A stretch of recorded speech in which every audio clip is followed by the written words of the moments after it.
Hello, in this video I will show you how to manage your Google Wallet app.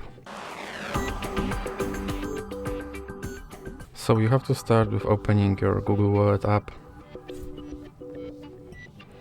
And now, using this application, you can click here to add a credit card to your application, or you can click on your avatar, and from here you can check out some tips from this app, or you can set up contactless payment. You can also see a list of participating banks, or you can just check a password manager. You can check out also your data in wallet, or you can go to wallet settings, and alternatively you can also go to help and feedback part of this app. So that's basically everything that you can do in this application. So if you like this video, please remember to leave like and subscribe.